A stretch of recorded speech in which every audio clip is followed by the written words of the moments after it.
Shalom, kita hari ini belajar daripada kegagalan Raja Saul. Nah, kegagalan Raja Saul, saudara, begitu banyak kegagalannya. Yang pertama, saudara, kenapa Saul gagal dalam hidupnya? Dikatakan karena Saul memiliki iri hati dan cemburu. Nah, saudara, begitu irinya kepada seorang yang bernama Daud, kecemburuannya, irinya, membakar dadanya. Akhirnya dia tidak bisa melihat bahwa itu partnernya, orangnya yang paling bisa diandalkan. Dan saudara, orang yang iri, orang yang cemburu, pikirannya tidak bersih. Nah saudara, yang kedua kegagalan daripada Saul dikatakan dalam 1 Samuel pasal 13, baru saja ia habis mempersembahkan korban itu kepada Tuhan, dan dikatakan maka tampaklah Samuel datang kepada Saul, pergi menyongsongnya untuk memberi salam kepadanya. Yang kedua, tipe daripada Saul tidak sabar. Nah saudara, banyak orang dalam kehidupan ini gagal gara-gara tidak sabar menanti apa yang Tuhan mau di dalam hidupnya. Nah ketidaksabaran daripada Saul akhirnya menghasilkan kemarahan daripada Tuhan, karena Saul melanggar cara, hukum, sistem kerajaan Allah.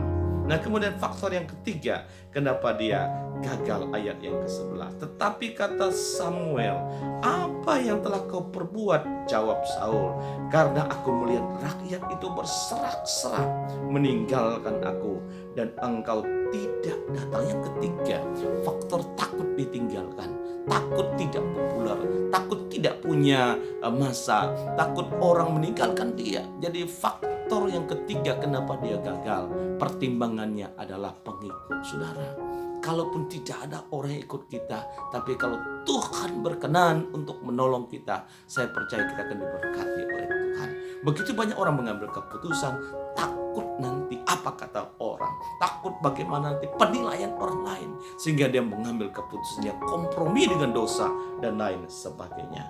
Dan kemudian selanjutnya ayatnya maka dikatakan ayatnya ke-12, pikirku sebentar lagi orang Filistin akan menyerang aku di Gilgal, padahal aku belum memohon belas kasihan Tuhan. Yang keempat, ancaman. Saudara, banyak orang salah mengambil keputusan karena faktor ancaman. Nah saudara, orang Filistin memang kuat, luar biasa, tetapi Daud harus menantikan Tuhan. Maka ancaman orang Filistin yang ada di lembah Gilgal itu, maka itulah menjadi faktor dia mengambil keputusan yang salah. Maka apa kata Samuel? Kata Samuel kepada Saul, perbuatanmu itu bodoh. Saudara, begitu banyak kita, kalau mau jujur, saya sendiri juga sama dengan Saul, kadang mengambil keputusan yang bodoh.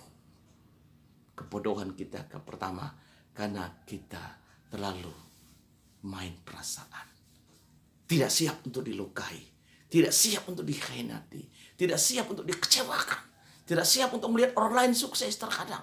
Tapi saya terus berdoa untuk saya dan kita semua, supaya jangan memiliki pikiran seperti itu.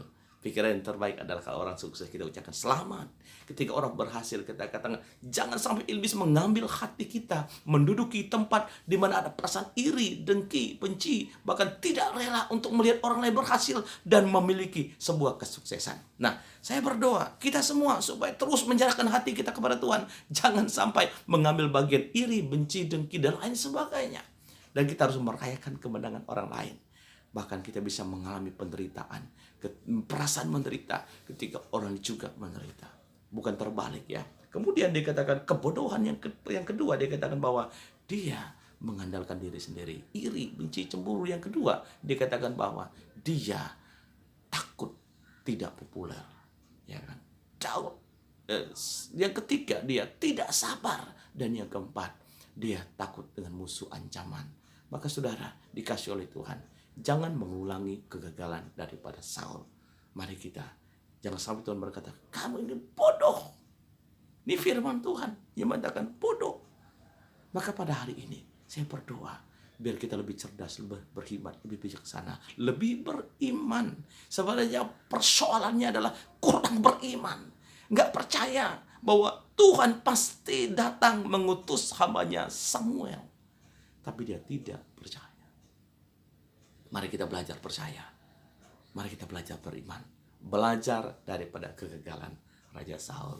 Selamat pagi, Tuhan Yesus memberkati. Salam.